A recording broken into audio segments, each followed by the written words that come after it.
Well, looking at the previous 18 teams to appear on the training camp version of the show, only 7 made the playoffs. Just 3 of them won a playoff game. But the only team to win multiple playoff games was the Jets in 2010, which happened to be the last time Gang Green made the postseason. And Mike T, I'll start with you. You were the star of that show, my friend, the star. The last time the Jets were on. Is being on Hard Knocks for training camp a good or a bad thing for the Jets? You know, it's interesting, Ryan. It's actually a good thing. And in 2009, NFL Films approached us, and I said, no, I didn't want to do it. I sounded a lot like Coach Saleh, but I had an interesting conversation with Ozzie Newsome, the long-term, very successful GM of the Baltimore Ravens, who said, hey, we actually got better practices because the players know the eyes of the football world are upon them. And that's exactly what happened, Ryan. We had an unbelievably competitive and productive training camp. Yeah, the NFL got this thing very right. But it's interesting you say the practices were even better. Kimberly, what do you think? Well, Mike and I are the only 2 people in the studio who actually were there the last time that the Jets were on Hard Knocks and the last time that they went to the playoffs. Listen, the Jets have been the little brother in New York for the longest. They wanted to be the team, oh, the Giants, you guys are so easy on the Giants. You guys are always so hard on us. Well, guess what? You went out, you got Aaron Rodgers. Well, this is the thing. This is what you wanted. Now lean into it. You can't get Aaron Rodgers. You can't get all his former teammates and then say, but too much spotlight. You wanted Aaron Rodgers, so the spotlight comes with him. You got to embrace it. If you're going to be the big bad team in New York, it starts at Hard Knocks. And why not? Because I, for one, will be watching every single minute. So, obviously. Bill, what do you think? I'm a little concerned. Oh, Bill! Come on. I understand Mike's point. I didn't think of that. Really smart and really valid. Kimberly, totally agree with you in terms of them needing to embrace the spotlight. It's going to come one way or another. But my one concern here is that the offense is going to be a work in progress early in the season. It's a new quarterback, getting used to a new play caller, and Nathaniel Hackett, who wasn't his play caller in Green Bay, new receivers, and Aaron Rodgers' reputation. Not going to lie, not exactly the fondest of young receivers like a Garrett Wilson. I think there's going to be some growing pains, some awkward moments. And to me, I'd rather have those happen behind closed doors than have them happen on national television when you're already in the biggest media market in all of America. That comes with it, baby. Listen, I'm from New York. I'm from New York City. So we embrace that. You understand that if you are going to play here, the scrutiny, it's big. The spotlight's bigger. The scrutiny is tougher. I was on the beat when they brought in Tim Tebow. That was a circus, okay? We had planes flying around. Like, we've seen it all here in New York. So, as Mike can attest to. So you can't, go ahead, Mike. First of all, who would be dumb enough to... First of all, who would be dumb enough to trade for Tim Tebow? But I digress. But anyway, I didn't want to say it. I didn't want to say it, Mike. I'm glad you took that one. Yeah. There's a very important nuanced point going back to what Bill said, Ryan, which is this. Like, those mistakes are going to happen. The offense isn't going to be perfect from day one. Right. But one of the things that NFL Films does a great job of is they're not trying to embarrass anybody. And they know part of it is they want to have Hard Knocks in 2024. And so the experience has to be a positive one. And they do a great job of making it entertaining, taking you behind closed doors. And there'll be bumps in the road. There will be mistakes by this offense. Garrett Wilson is young. Breece Hall is young. That's just part of the maturation process. But I think that's different than that actually making the show. But, Mike, does it create an environment where players have to change the way or coaches have to change the way they talk and interact? Because I'm sure a guy like Aaron Rodgers doesn't want people to see him dropping F-bombs on receivers and have that be on air. But does that change how you do things? You know, Ryan, this is hard to believe my answer, but after about 2 to 3 days, you actually forget the cameras are there because they're everywhere and they sort of just blend in. And I had a very contentious holdout with Darrelle Revis and his agents. They heard every conversation, and yet, you know, despite that, we were able to get a deal done meeting at the Roscoe Diner about 10 times. But the point is, you wind up acting normally because they're around all the time, and then you just trust that what actually makes it on air is acceptable. And again, we took the positives out of it and had, you know, a tremendous experience. Here's what I will say. Yeah.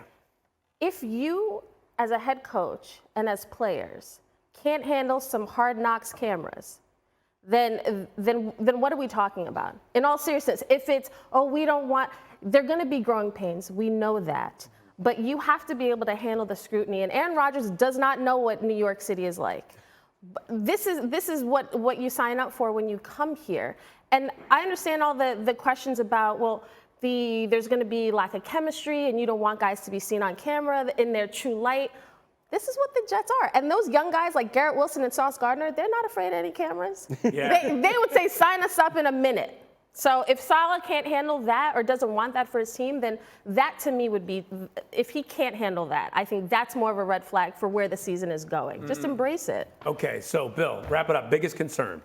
For the Jets on Hard Knocks, I think it's going to be the offensive line play, and I think it's going to be the defensive side of the ball. I think there's concerns about the tackles protecting Aaron Rodgers, and then I think there's concerns about the defensive depth. They were the healthiest defense in football last year per Football Outsiders. Already lost Chuck Clark, one of their starting safeties for the season. So to me, I think the defense is going to be very good, but might be a little injuries here and there. And then I think the offense is going to have trouble protecting Aaron Rodgers. See, that's big So drama both right there. sides of the ball, basically. Big drama right The only there. problems are Not to mention just Aaron offense Rodgers. and defense. So our Giants reporter, Jordan Ranan here, joins us again. Okay, so Jordan, where do things stand with Saquon and the Giants? Well, we're 9 months into the negotiations, right? And there's only 4 days remaining. Well, guess what? They're not that close as we stand right now. They're actually pretty close to the same spot they were in the second Daniel Jones signed his new deal. So back in March, right? So my quick math there, 4 months.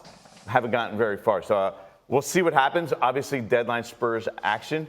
So they have until Monday at 4 p.m. Now, our Diana Rossini did mention yesterday that if Saquon Barkley is not signed long-term by Monday, there's a strong possibility or a distinct possibility that he could miss some games, could miss some time. So that definitely is something to keep an eye on here in the situation. And it really brings back the point, how motivated are the Giants to make a deal? Joe Schoen has said, he said from the start, they laid out plans for the offseason. One of the plans that was out there was using the franchise tag and having Saquon Barkley play and be on the franchise tag. So, look, several months later, we still sit in that same spot, right? Man, you read the tea leaves, and it doesn't sound like they're that enthusiastic about signing him to a long-term deal. There's no tea in the cup. That's the problem. I got There's some nothing tea here. to drink. I'm reading them. It says, why aren't they signing this guy? That's a great question. Do you think that Saquon is going to miss part of the season if there's no deal? Well, here's the reality. Saquon told us that a month ago. Saquon said at his camp, listen, I'm not afraid to play that card. I just might have to play that I would sit out the season card. You know why? Because this is where we're at. It's not like Jordan said, we're 9 months into this negotiation, and they haven't moved much.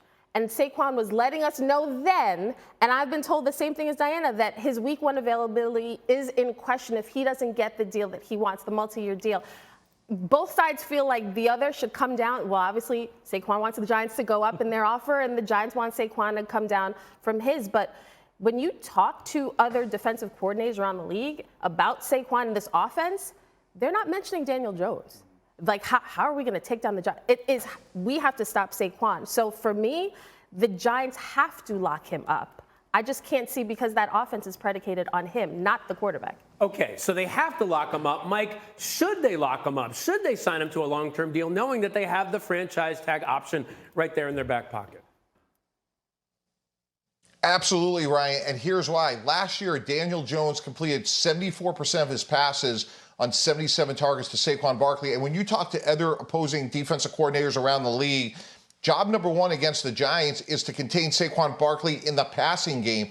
And it's not just him as a running back. And I know running backs have been beaten up so much in the market, but I'm hard-pressed to think that this offense is better without Saquon. And when you look at Daniel Jones' trajectory in his career, going roughly from 61 to 67% completion percentage, a lot of that is because of Saquon Barkley. And I know Jordan did something the other day, and I see it really the same way, roughly $25, $26 million over the first 2 years, and maybe 2 more years after that where the Giants have control. But I would certainly try to get a deal done, because I don't think Saquon misses the season, Ryan. But if I'm him, I think about maybe missing opening game against Dallas, which is something I wouldn't want. So I would work really hard between now and 4 o'clock on Monday to find a solution. Just got a little bit of time left. Bill, I want to give you the final word. Yeah, I think absolutely. The question for me here is, if you're the Giants and you have Daniel Jones, who you just paid $42 million a year to, Like, are you comfortable putting him out there, expecting him to be a franchise quarterback, paying him like a franchise quarterback without Saquon Barkley on the football field? I think that's the card that Saquon Barkley's representatives have to play here in these final few days heading into Monday. All right. Giants feel $600K a game now. You guys turning down $600K a game? That's a lot of money. That is a That's lot. a lot of money. Great point. And you know what? We're going to talk a lot more about this because, trust me, you can't stop talking about Saquon and the Giants. Thank you for watching ESPN on YouTube. For live streaming sports and premium content, subscribe to ESPN+.